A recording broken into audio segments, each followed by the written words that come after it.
speaking with singer Mick Adams, and of course, Mick, you're the lead singer from Mick Adams and the Stones, which is a Rolling Stones tribute band based out of Los Angeles. Is that correct? Actually, South Orange. Okay, South Orange County. Okay, thank you for correcting me. Now, let me ask, how did you get started, doing the Rolling Stones tribute? Is it just a matter that people tell you look so much like Mick Jagger? Because look at these photos. You really look a lot like him, I gotta say. Well, actually, what happened was a friend called me up almost a month ago now.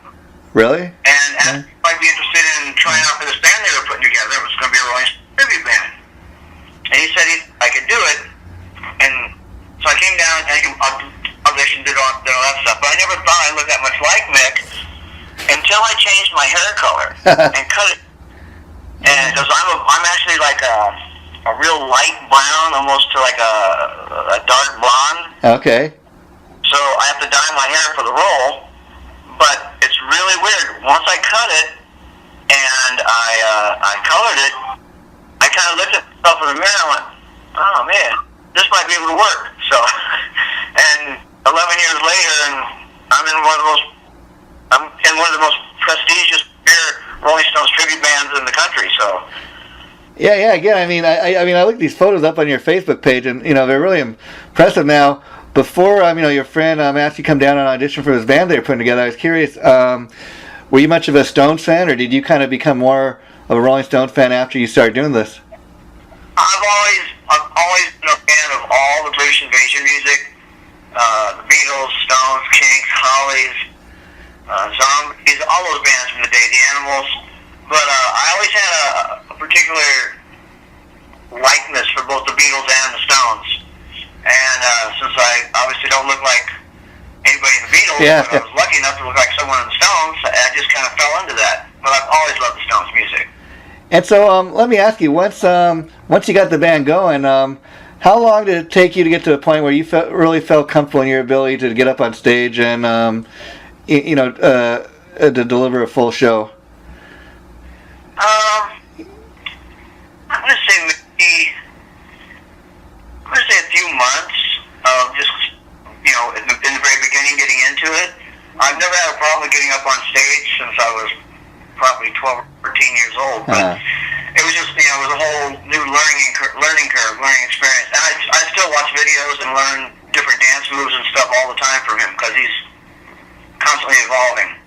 Yeah, people, part of the reason I was telling you that, I've been doing these interviews with guys like yourself that are playing the tribute bands is there's a huge percentage of the general public that really, a lot of misconceptions about tribute bands.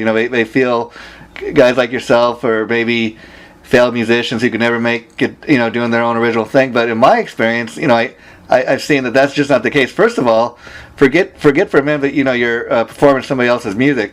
Having the ability to do that takes a great amount of talent in itself. But I think people fail to realize, like you're saying, all the work that goes into, like you said, you have to sit there and watch videos because this is more than a cover band where you get up on stage and just Mick Adams doing the Rolling Stones. You're trying to look the part. You're trying to convince people that you're the next best thing to the real band.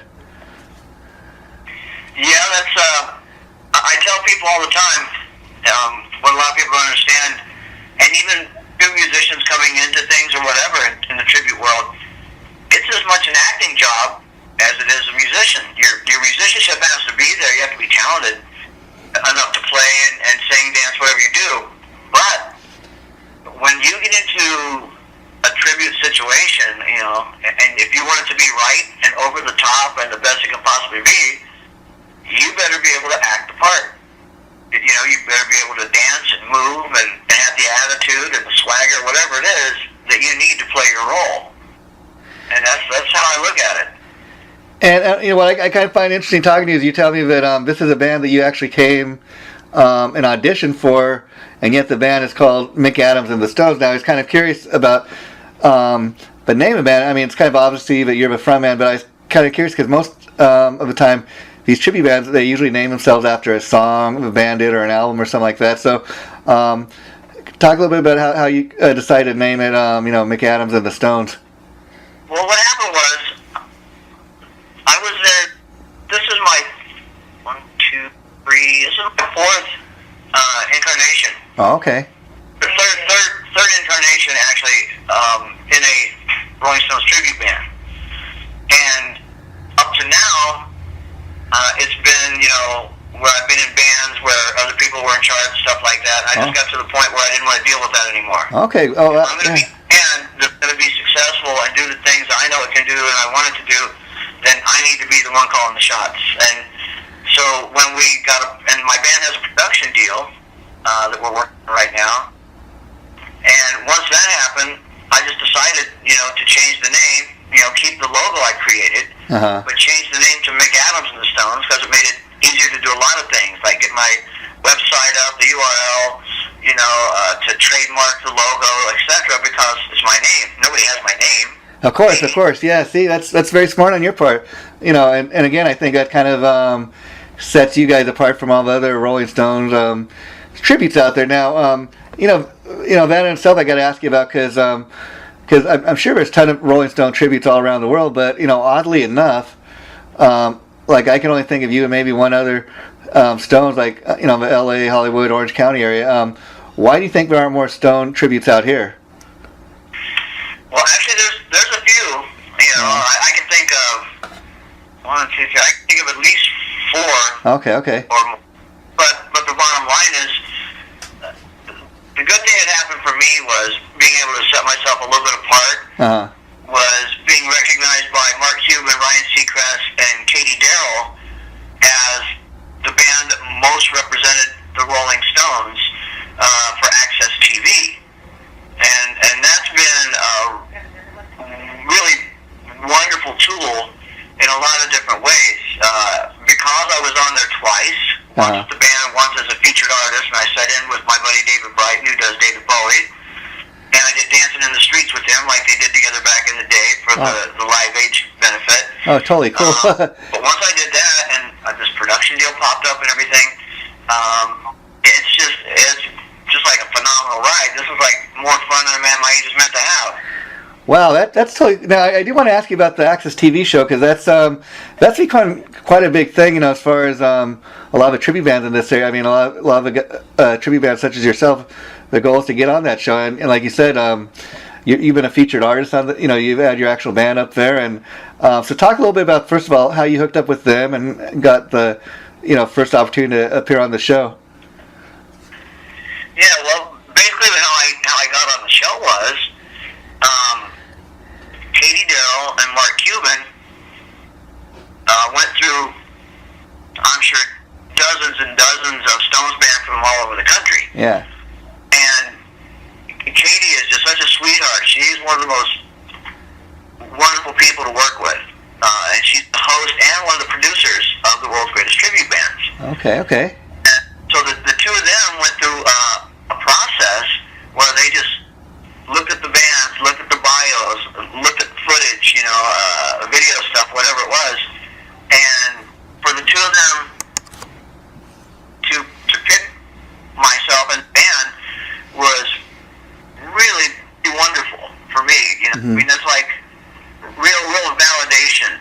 And part of the reason that they said they did that, and actually the producer that I'm working with on this project that I'm putting together right now, the reason that he came to us was my wife is Irish Diva Photography. She has a photography page. Okay. And she videoed the band. She's taken some great shots of not just us, but lots of other bands, tribute bands. That's great. Like Jeff Tate, Queensryche. Oh, okay. And just like stuff like that. But the photographs and the videos were so dramatic, and you can just see the energy in them that they just, they picked me. I was on there twice and got this production deal happening, and I'm in the middle of working on that. And it's just, I just can't say enough good things about what the World Tribute Bands TV show has done for the tribute community. Because not only has it exposed us to a great audience all over the country, but it's it's created a real camaraderie between all the bands that have been on that show. And currently, right now, if you go to World's Greatest Tribute Bands on iTunes, our version of Give Me Shelter that we just recorded for them is number 1 on the hit parade again this week. Well, congratulations on that. Now, let me ask you, because, again, I've seen some photos of you guys when you were on the Greatest Tribute Access TV show, and they've got photos of, like, you and Larry Cornwell, who does Alice Cooper, and the guy that does David Bowie. Now, since they think so much of you guys, and you kind of, you've appeared at other people's shows and stuff, you're kind of like a spokesperson, I guess, for them. Have they come to you yet and, like, say, hey, Mick, do you have any friends that play any tribute bands that you think would good, ask you your opinion like that? Who do you think would, has that come about yet? Are you asking me if, run that question by me again one more time, I'm sorry. Well, basically, like you and Larry Cornwell and the guy who does David Bowie, you guys have kind of, I guess, become spokespersons for a show, and since I see you guys have appeared at not just your own shows, but some of these other tribute band shows that appear on their TV show, and I was just curious if Katie or Ryan or other producer ever come to you and say, hey, Mick, do you have any suggestions of any tribute bands that might be good to appear on the show? A conversation like that come up between you and the producers? But actually, one of the things that happened early on was I was already on the show, and Kenny was slated to be on the show. Queen Nation, another great tribute band, Gregory Finsley and Mike McManus are two of my best buddies. They were already slated for the show, and Kenny and I both called David Brighton up and said, David, you got to show up down here. And this was when it was still at the Roxy. Yeah. You have to show up down here looking like your best Bowie, because you need to be on this program. Wow. So David came down, and we'd already pumped Katie. I said, Katie, look, this guy's amazing. You got to see it to believe it. When he walks in the room, you'll go, oh my God, it's David Bowie. So, we talked to her about it. Yeah. I forget whose show it was he came to, but anyway, he came to one of the shows, and he's been to quite a few of them ever since, because he came to the show, and we're all trying to help each other. He ended up being on Access TV as well.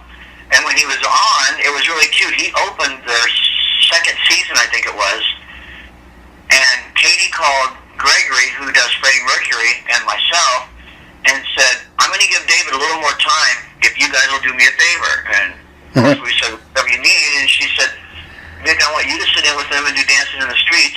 And I said, we've done it a bunch of times. I go, that'd be sweet. I'd love to do that. She said, Gregory, I want you to sit in with them, if you wouldn't mind, and do Under Pressure. Wow, that's totally cool. And how their second season opened was with David Brighton and me doing a guest appearance and Gregory doing a guest appearance. Oh, that's totally cool. Now, you bring up a great point. One thing I love about a lot of these tribute bands is, like you're saying, it seems like everybody is like a big happy family. There's a real feeling of these bands networking together to just help each other out, which you don't get too often. Like when you're an original act, it's kind of everybody competing against each other, and that's one thing I really dig about the tribute scene. Yeah, all these guys are amazing. Kenny Metcalf, he's one of the sweetest guys you'd ever want to meet in your life, and he got Gregory and I both plugged into performing at the NAMM show last year. Oh, cool. He's such a great guy. I've sat in with him at a couple of his shows. He sat in with me. Gregory has sat in with me from Queen Nation. I've sat in with Queen Nation a number of times. It's like we all, if I'm not playing or if one of them isn't playing or whatever, and someone's playing fairly close, it's just like a phone call. It's like, hey, okay, like we're right around the block, so you better be here and sit in with us. It's like that kind of deal.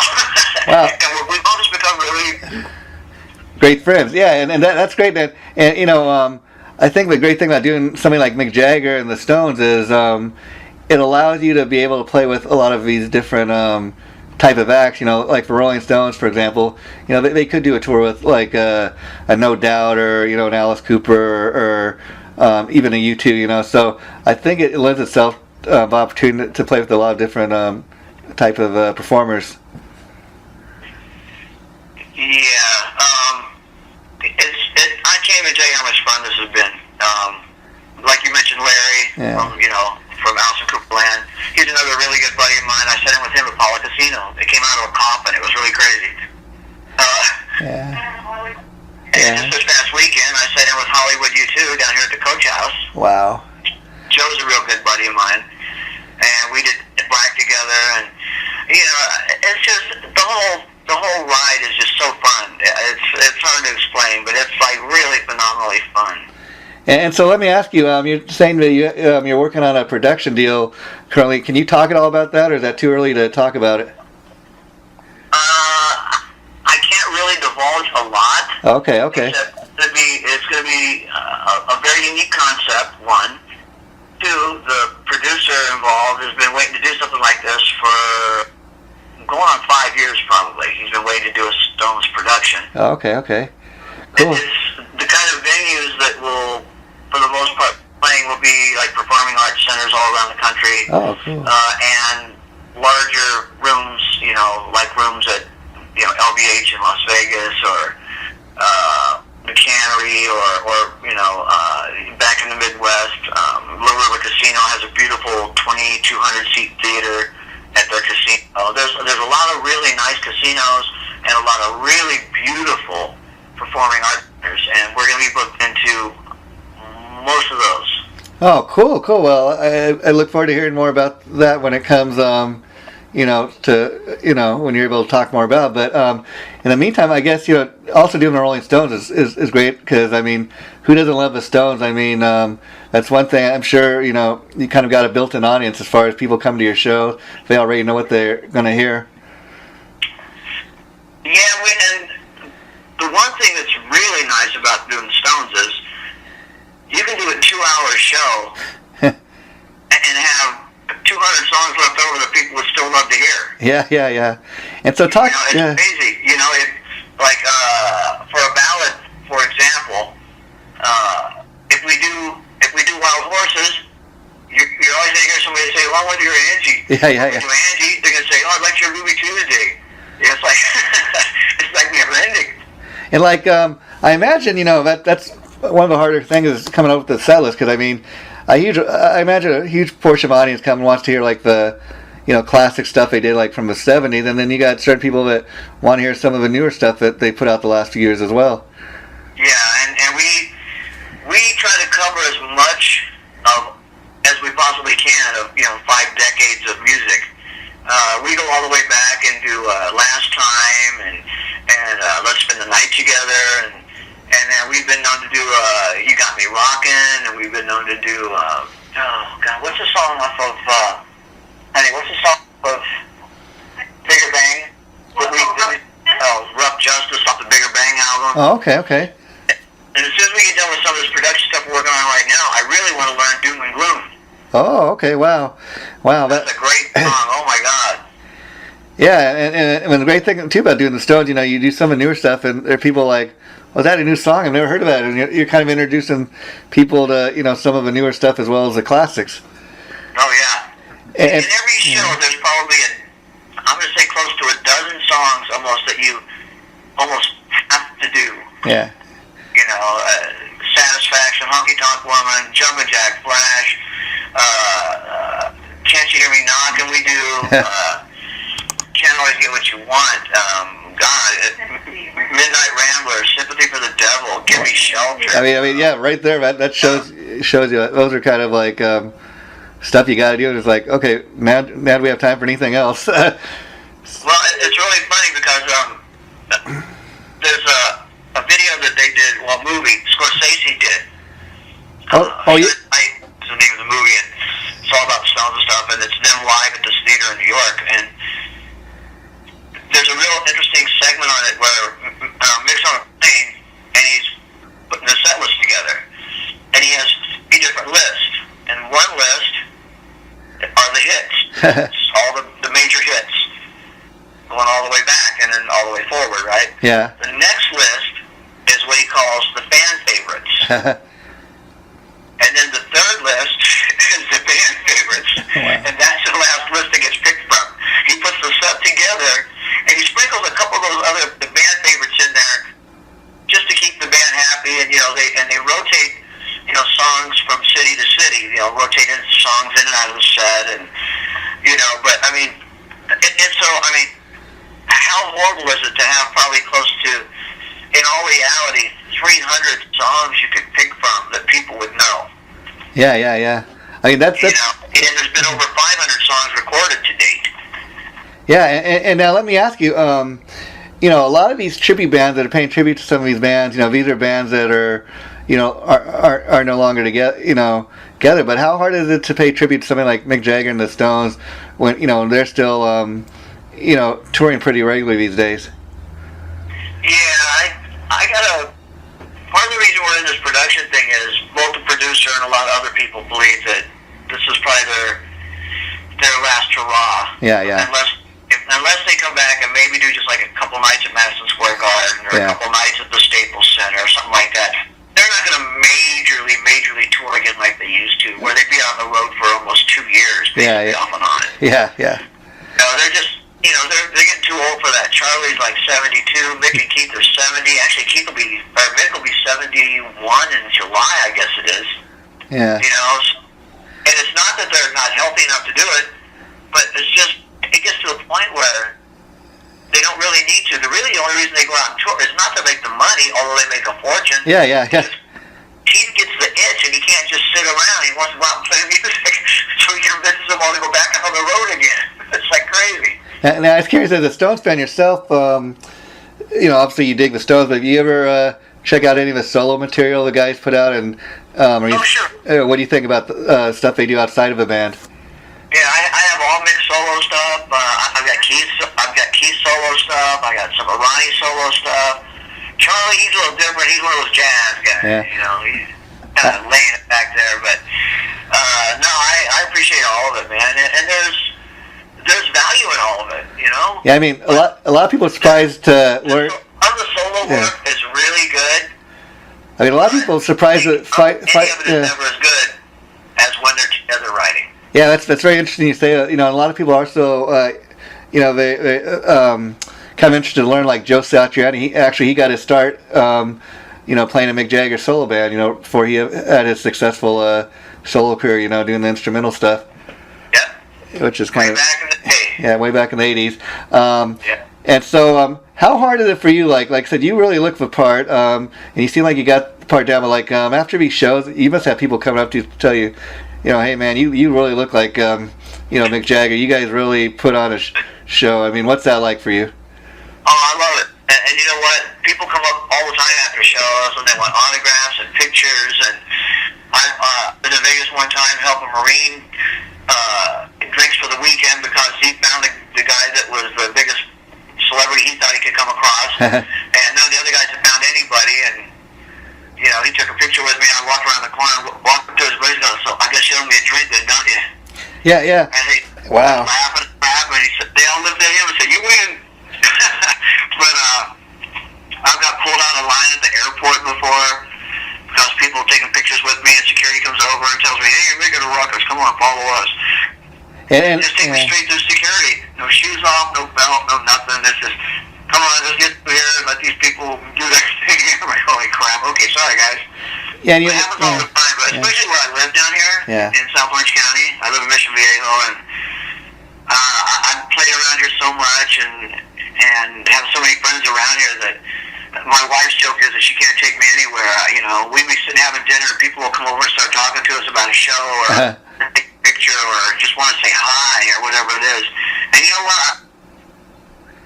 You can't ignore that. It's like wonderful, really. I mean, sometimes it's a little, you're trying to eat and it's like, But then I think about, God, what it must be like at their level. Holy crap. Yeah, I was gonna. All of everywhere and all that stuff. So you know what? I take it all with a grain of salt, and I love the fans. I love the hardcore Stones fans because they'll really tell me where it's at.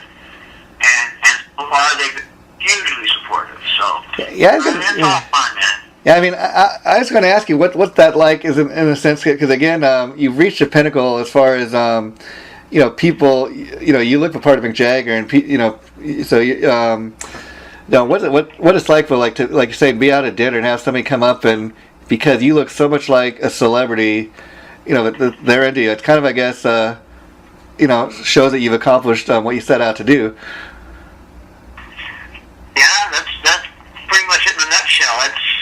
When you get that or you walk into a restaurant, sit down and eat, and someone comes over and starts talking to you, and they've seen you play or perform, or they've never seen you, but they just kind of keep looking at you. It happens all the time. And my wife will go, what are those people looking at? And then she'll go, oh, of course, it's you. And she'll start laughing. Yeah. Next thing you know, they come over, I give them a business card, we get to talking, they're huge Stones fans, we see them at the next show. It's really a huge compliment, to be honest with you. I feel very blessed to be able to do what I'm doing. Because I got to tell you, Mick, I've been doing research on a lot of these tribute bands like you guys, because I've been doing these interviews with several guys, and I interviewed our mutual friend Kenny, who does Elton John, and he was telling me a lot of great stuff about you. And I thought, oh well.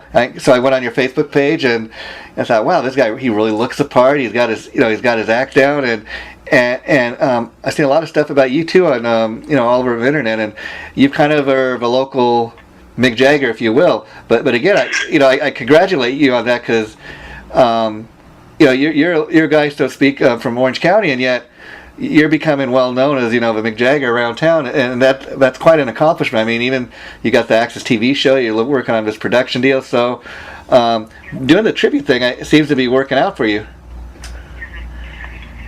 Yeah, this is really crazy because you're my second interview today. Wow. Yeah. It's phenomenal, dude.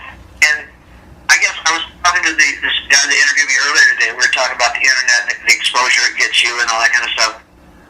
And it's completely mind-boggling to me, okay, that I can do a show. There can be videos shot during that show. People put them up on Facebook, and I have fans on our fan page from all over the world. So they grab that thing, and the next thing you know, our performance is being seen in I want to say somewhere 18 countries around the world. Places the amazing thing is when you think about that, places you have not even performed, which is just a trip, and just to give people an idea at how successful you could be at doing this tribute thing. You look at a guy like Ralph Sinaz, who he's the lead singer in Steel Panther. He got his start doing the Atomic Punks, which is David Lee Roth. And briefly he was in LA Guns, but oddly enough, he left LA Guns to go back to the Punks because he was making more money doing that than when he was in LA Guns, which is kind of an amazing thing if you think about it.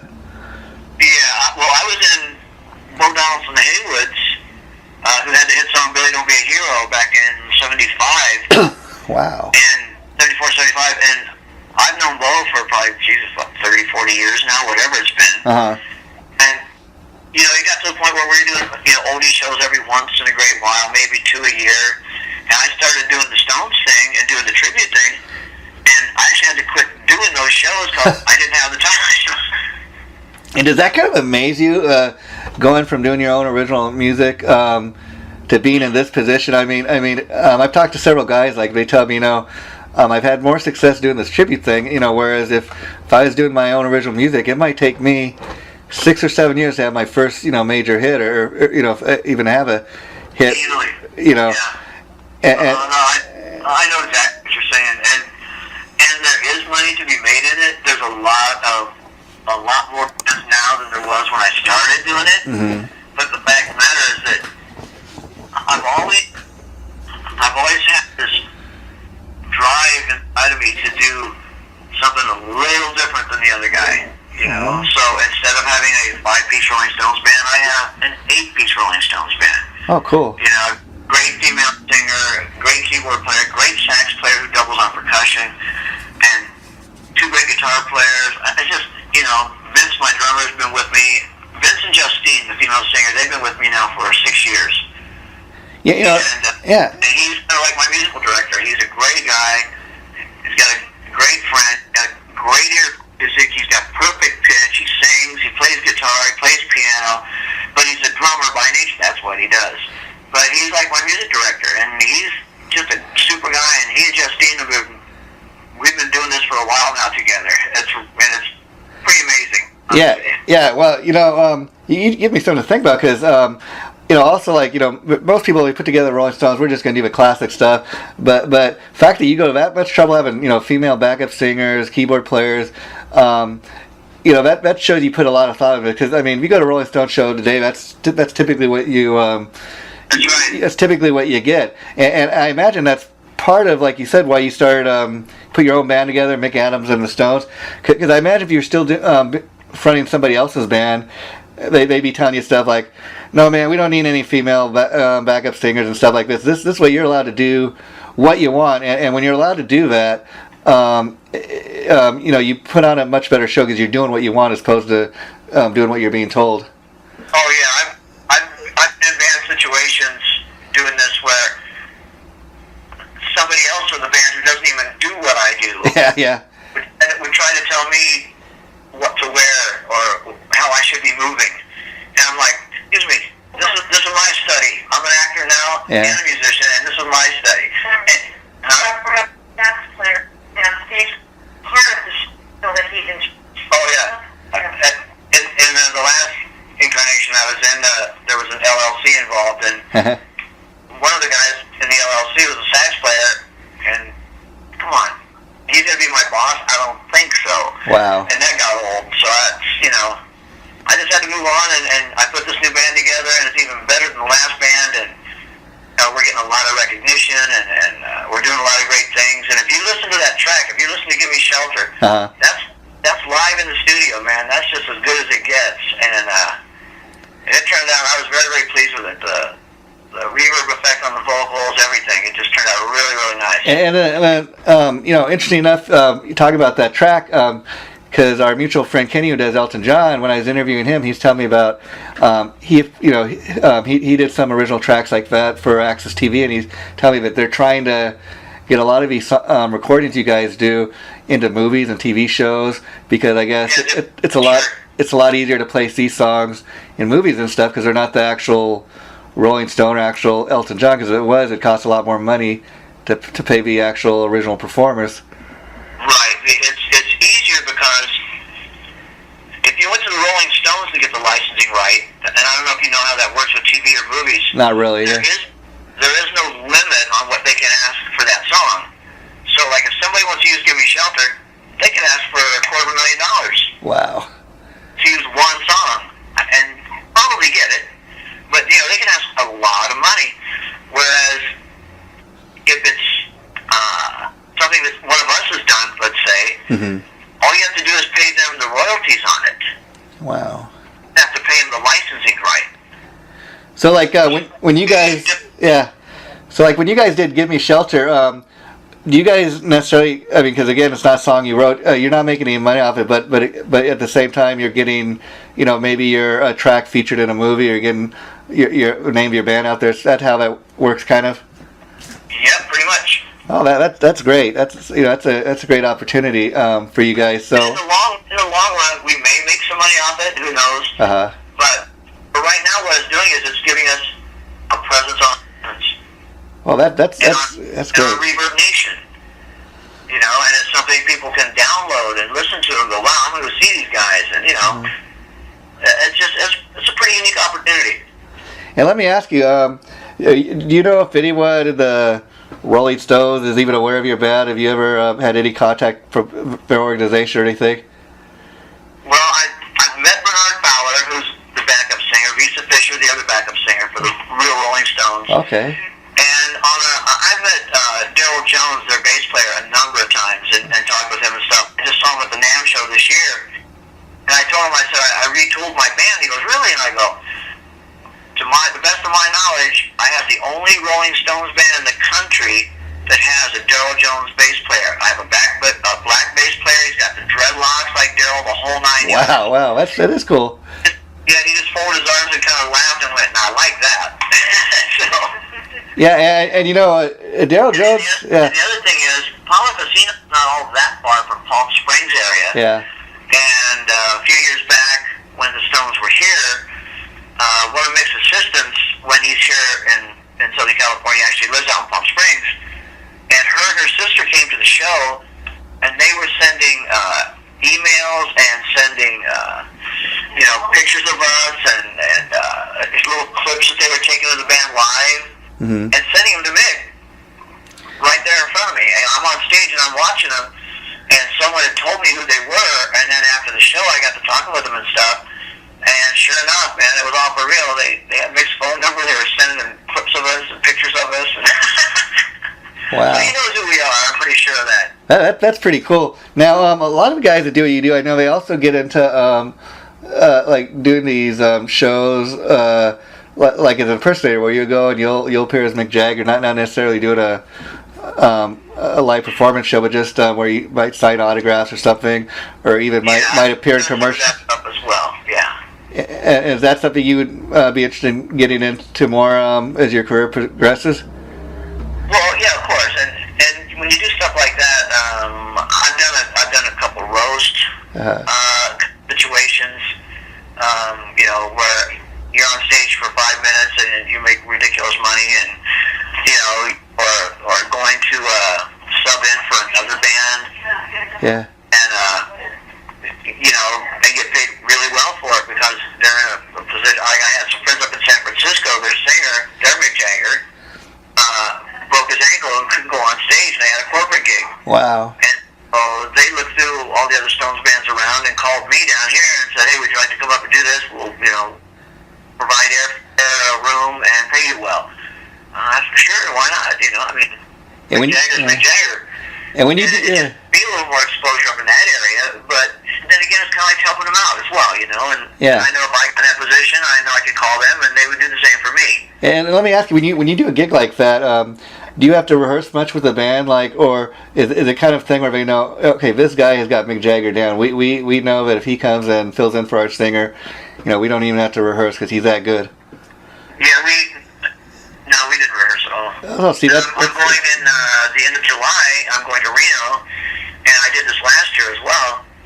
I'm going to Reno for, it's called Hot August Nights or something like that. This big, huge car show and all kinds of stuff that goes on at this big casino up there. And I'm actually going to sit in with Stefania, who does up there. She's a Tina Turner impersonator. Oh, wow, and wow. She's got a band, and she's got like an 8-piece band of dancers and all kinds of stuff.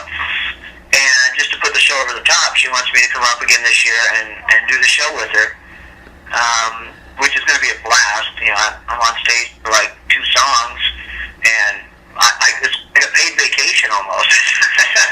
Yeah.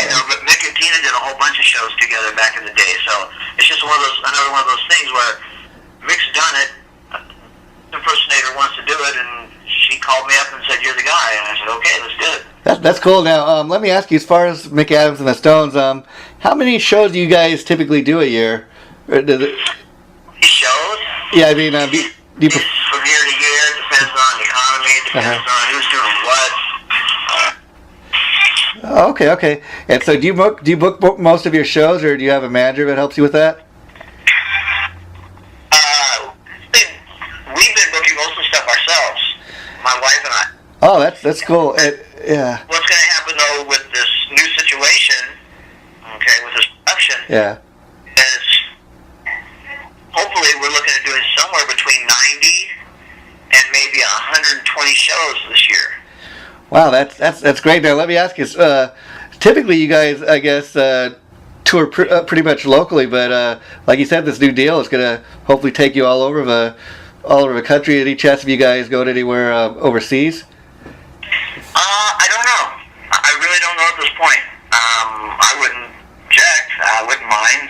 There's a good possibility we're going up to Canada for a few shows up there, and probably Washington and not Oregon yet, but I know Chicago, New York, Philly, different places in the Midwest, like Columbus, and maybe a couple places in Indiana, Illinois. All these performing arts centers that we're going to be going into, all the way from the East Coast all the way out here. Wow, so I'm just chomping to get this thing up and running now, so. That's cool. And so let me ask you, when you guys do a performance, how long does it take you to get into your Mick Jagger mode, if you will? Not so much for look and stuff, but is it much preparation before you guys go on stage? Some, but you've already done a sound check, so you've got a chance to wander around the stage and check it out, and sing, you get kind of warmed up and whatever. Bonna's getting into the role.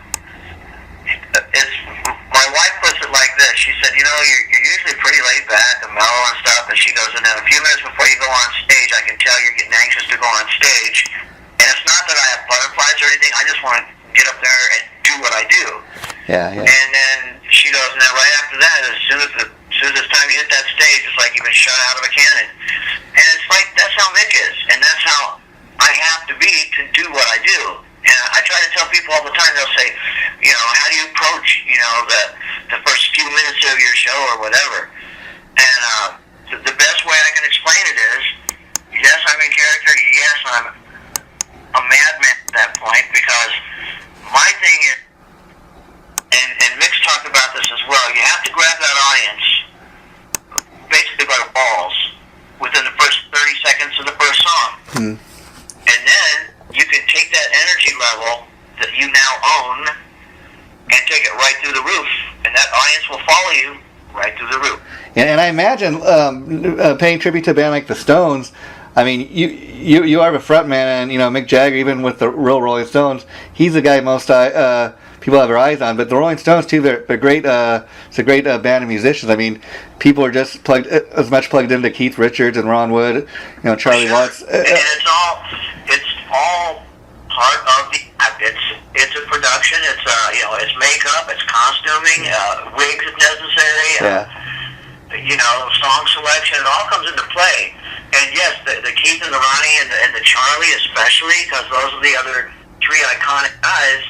And I'm blessed to be surrounded now by some really great musicians who are way into the acting part of it. And Vince has been there for a long time. Vince has looked like Charlie Watts probably since he was like 40 years old, I'm sure. Yeah. Well, and I got to tell people, Mick, as I sit here talking, I'm looking at the photos up on your Facebook page, and I'm looking right now. One of the photos you have up of your bass player, and man, he kind of looks like Daryl Jones, as you say, and he really looks looks the part. And the cool thing about that, I'll say, is while Daryl Jones might not be a so-called official member of the band, he's been with the band long enough that people know who he is. And could you imagine? I mean, could you imagine if you were a bass player? What a cool gig that would be. I mean, he's not an official player or anything, but he must make a decent living, if you know what I mean. Oh, he's making good dough. You can bet on that. They take really good care of him because he, along with the keyboard player, I can't think of his name right now, Chuck Leavell. He and Chuck Leavell have been with them a long time now. A long time. Yeah. And so Chuck Leavell's been entrusted with they call them the Bibles. Yeah. He's got 4 binders, and those 4 binders have all songs on them that the Stones would ever possibly play live. And, the sheet music, lyrical content, everything, it's like right there in those binders. It's insane. So he's kind of the music director in a way. Actually, live, Keith still runs the show pretty much. Yeah. Because if you ever notice, Keith starts most of the songs, and Charlie follows him. And I got to tell people again. It's usually reversed. It's usually the drummer starts the song, and everyone else falls in. I got to tell people again, as I sit here talking, I'm looking at some of these photos, which are just really great photos you have of the band up on your Facebook page. And I got to say, like the drummer, he really looks like Charlie Watts. And even the guy that's doing Keith, I mean, I'm looking at a photo where he's got an actual cigarette lit up and he's performing on stage. I mean, you guys got it down. And I think anybody that just looks at the photos be really impressed, and I think these photos, are a great part of anybody wanting to know what you guys do. I mean, all these photos are very professional. You can tell it's done by a professional photographer. Oh, thank you. And I'm sure my wife would appreciate that as well. Yeah. She's really gotten into it the last few years, and it's not just the pictures that she takes, it's the way they're processed that are, like, amazing. I mean, she goes through, 4 or 5 different programs. Yeah. Putting these things together. It takes hours and hours and hours, but man, when she's done, it's like photo art. It's amazing to me. Yeah, I mean, and what people fail to realize that go to haven't been to any of these tribute shows is, like you said, all the homework and all the attention you have to have to detail. I mean, even down to the guy that's doing Keith Richards, like I said, he's got. I'm looking at a picture. He's got a cigarette, lit up. He's performing on stage. That's just like the real Keith Richards. I hear, that's even how Slash started doing that because he was so into, Keith Richards, and so anybody going to see Mick Adams and the Stones, I mean, I think they get a pretty decent show. And I got to tell people, first time I seen Hollywood Rose, which is a Guns N' Roses tribute. I mean, I had to blink my eye. The guy looked exactly like Axl Rose. You'd swear it was 1987 all over again, and that's probably as close I'm ever going to get to seeing Axl / play on stage ever again. And if you guys put on a that kind of show, you can give your audience a magical concert experience. Well, that's a lot of what we hear after the shows. Are, oh my God, I haven't been that entertained, or I haven't heard some of those songs in so long, and oh my God, you guys are so good, and we're going to come back and see you, and you took me back to 1968, or you took me back to 1974, whatever it is. We hear that kind of stuff all the time. Yeah, that's what you're supposed to do. You should be able, someone should be able to come and see you and close their eyes and really believe they're there, and then open their eyes and even believe more so that they're transported to that show. And the great thing about a band like what you guys do is because simple fact that Rolling Stones are a world famous band, and who wouldn't like to go see the real Rolling Stones? But a lot of people can't pay to afford to pay $200-$300 for a ticket, whereas they come see your show. It's the next best thing, if you know what I mean. Exactly. No, I know exactly what you mean, and the other kind of unique thing about that, and the reason we have a fan base, and a lot of the bands have a fan base and stuff like that, is the fact that people want to believe and they want to buy into the whole thing, and they know you're an actor or whatever, but they want to get that close to that. Does that make sense? Yeah. They want that close to being, that close to someone who looks like Mick Jagger or Charlie Watts or, Keith Richards, and to get that picture taken, and it's just pretty phenomenal, man. I mean, again, people got to understand this is not Milli Vanilli, because in the sense that like you say, you're an actor, but you're a little more of an actor because even looking at any of the videos that you guys have up of your band, you guys are actually musicians. You're not just actors. I mean, this is not like we're all really, shoot, I've been singing since I was old enough to talk, and most of the band, a lot of them are the same way. They've been playing forever and playing in different situations, and I've been fortunate enough, like when I was in the Haywoods, I played with everybody from the Rascals to Tommy James to the Beatles to Johnny Rivers to America. I've done shows with so many acts, it's like insane, and they're all really, you bring all that to the table in the amount of professionalism that comes across. Yeah, and I imagine you guys have quite a fan base. I mean, even being a tribute band, you get a lot of repeat offenders. I mean, you probably recognize a lot of people in the audience that come to see you every time you play a show in their town, or tell their friends that hey, this is a great Rolling Stone band. You guys got to check these guys out. Not only do we get a lot of people that repeat and come to shows, that they're on our Facebook page, their fan page kind of stuff. But what's kind of cool too is, I think our fan page averages about three friend requests. It's fun. No, I guess maybe it's about 5 a day. Wow. Anywhere between, And usually after we do a show somewhere, that goes up to like 10 a day for a while. It's crazy. Wow, and again, I'm on the Facebook as we're talking, and there's a video of you up there right now, Mick and Greg having fun in the kitchen. Can you talk a little bit about what that is? That's my buddy Gregory Finsley. He's the singer for Queen Nation, and he and I have become really, really good friends, just like Kenny and I and Joe and Larry. We've all become really close, and he lives way out in the San Fernando Valley. So a lot of times, if they're doing a show down this way, he'll call me up ahead of time and say, hey, because he knows I have a spare room for him. So he'll end up overnight at the house, and we'll get up the next morning, we'll have breakfast and orange juice and stuff. Next thing you know, we're around the piano, or we're singing along the songs, or on the CD we're listening to, or whatever. We just have a lot of fun, man. It's just a real wonderful position to be in, to have so many good friends that are not only good friends, but they're extremely talented and just great people. I'm so blessed to be doing this. It's amazing. You know, it's almost a shame, you know, because I imagine with this new production deal you're going to be quite busy, but just watching this video, you know, it's quite entertaining. It's almost a shame you guys couldn't come up with like a reality show for Access TV with different personalities, you know, with different singers and different bands, you know, doing some type of video show like that where, you know, just different jam sessions and stuff. Yeah, that would be a blast. The only thing that, and I know a couple people who have kind of looked into that end of things. Yeah. Once you get to where it's like a reality show situation, and there's, like I said, there's licensing rights involved. Oh, wow, yeah. Then all of a sudden, instead of a show costing, you know, a few $1,000s, now it's costing thousands and thousands of dollars to put on. Well, you know, it's not like the Mark Cuban doesn't have that money. I hear you, but yeah, you'd rather be making. You know, still, that's a big undertaking. Yeah, yeah. Okay, well, hey Mick, it's been great talking to you. I'd love to do it again, but I know you're quite busy. But like I said, I'm not sure when the interviews will be going up, but I'll be sure you get a copy later today, and I'll be sure to send you the other interview I was telling you about. But it's been great talking to you, and like I said, I'll probably do it again, and I hope you've enjoyed it. Oh yeah, it's been a blast. It's a lot of fun. And where are you from? What area? I'm based out of Los Angeles, Long Beach, California, to be more specific. Well, do you know where Apollo Casino is, down towards San Diego?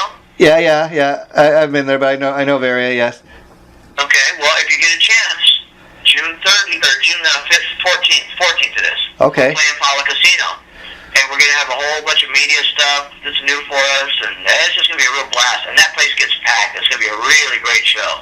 Okay, well, I'll try to. I'll stay in touch. I'll try to make it down there. Thanks again, Mick. I can't thank you enough for doing this. So, No problem. take care, my friend. Bye bye.